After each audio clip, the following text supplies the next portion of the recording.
Hi అండి, అందరికీ నమస్కారం. Welcome to our channel.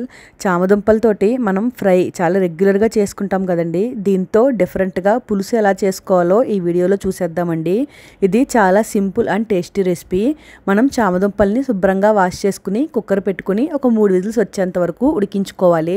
ఇప్పుడు ఉడికిపోయిన చామదుంపల్ని తొక్క తీసి వీడియోలో చూపించిన విధంగా మనకు కావాల్సిన సైజులో తరుక్కోవాలండి. పులుసులో మరీ మెత్తగా స్మాష్ అయిపోకుండా ఉంటాయి. కొద్దిగా పెద్ద ముక్కలు తరుక్కుంటే బాగుంటుంది. ఇప్పుడు మనం ఒక మూకుడు పెట్టుకుని నూనె వేసుకుని నూనె కాగిన తర్వాత మనం ఈ చామదుంపల ముక్కలు వేసుకోవాలండి. మనం ఫ్రైకి కూడా ఇలాగే చేస్తాం కదా, కొద్దిగా ఆయిల్ ఎక్కువ వేసి డీప్ ఫ్రై చేసుకుంటాము, కొంచెం ఎర్రగా వేయించుకుంటాము.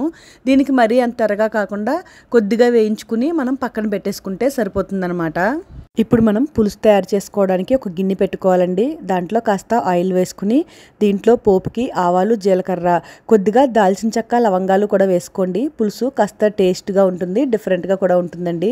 ఇప్పుడు మనం వేసిన పోపు దినుసులు కాస్త చిటపట్లాడిన తర్వాత సన్నగా తరిగి పెట్టుకున్న ఉల్లిపాయలు వేసుకోవాలి. ఇప్పుడు మనం ఈ ఉల్లిపాయల్లో కొద్దిగా పసుపు, ఉల్లిపాయలు వేగడానికి సరిపడా కొద్దిగా ఉప్పు వేసుకోవాలండి. ఉల్లిపాయలు ట్రాన్స్పరెంట్ కలర్ వచ్చేంత వరకు మనం సిమ్లో పెట్టుకుని వేయించుకోవాలి. ఇప్పుడు ఉల్లిపాయలు కాస్త వేగిన తర్వాత దీంట్లో మనం అల్లం వెల్లుల్లి పేస్ట్ వేసుకుందామండి. చాలా కొద్దిగా వేస్తే సరిపోతుందన్నమాట. ఇప్పుడు మనం ఈ ఉల్లిపాయలని మళ్ళీ ఒకసారి బాగా కలుపుకోవాలి. ఇప్పుడు మనం తీసి పెట్టుకున్న చింతపండు రసాన్ని ఈ ఉల్లిపాయల్లో వేసుకోవాలి. ఈ చింతపండు అనేది మనం తినే పులుపుని బట్టి వేసుకుంటే సరిపోతుందన్నమాట. చింతపండు రసం వేసిన తర్వాత ఇప్పుడు మనం తినే కన్సిస్టెన్సీని బట్టి కొద్దిగా వాటర్ వేసుకుని ఇప్పుడు ఈ ఉల్లిపాయలు, చింతపండు ఇదంతా కూడా కాస్త మరిగేంత వరకు మనం ఉంచుకోవాలి. ఇప్పుడు పులుసు అనేది బాగా మరిగిందండి. ఉప్పు కారాలు మనం ఇక్కడే ఒకసారి రుచి చూసుకోవాలండి. చూసుకుని ఏదైనా ఉప్పు కానీ కారం కానీ తగ్గితే ఇక్కడే యాడ్ చేసుకోవాలి. మనం ఉల్లిపాయలు వేయించినప్పుడు కొద్దిగా వేసాం కదా, మిగిలిన ఉప్పుని ఇక్కడ అడ్జస్ట్ చేసేసుకుందామండి.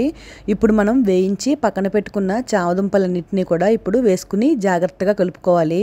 ఎందుకంటే చామదుంపలు అనేవి మళ్ళీ మెత్తగా స్మాష్ అయిపోతాయి, పులుసు అనేది బాగోదన్నమాట.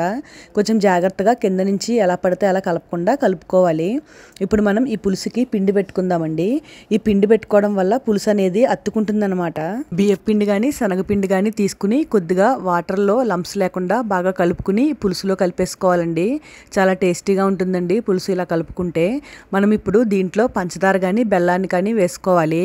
ఏ పులుసులైనా సరే కాస్త తీపి వేసుకుంటే ఆ పులుపుకి తీపి బ్యాలెన్స్ అయ్యి పులుసు చాలా రుచిగా ఉంటుందండి. మీరు కూడా ఒకవేళ ట్రై చేయండి. ఎక్కువ అలవాటు లేకపోతే కొద్దిగా అయినా సరే పంచదార కానీ బెల్లం కానీ వేసుకోండి. ఇప్పుడు మనం ఒక 5 నిమిషాల పాటు పులుసుని మరిగించుకుంటే చామదుంపల పులుసు అనేది రెడీ అయిపోతుందండి. మనం కొత్తిమీరతో గార్నిష్ చేసుకుని వడ్డించేసుకోవడమే. మనం పోపు అనేది స్టార్టింగ్లోనే వేసాం కదండి, ఇంకా పోపు అనేది వేయనవసరం లేదు. పులుసు చాలా టేస్టీగా ఉంటుందండి. మీకు కనుక మా వీడియో నచ్చినట్లయితే లైక్ చేసి షేర్ చేసి సపోర్ట్ చేయండి. Thanks for watching.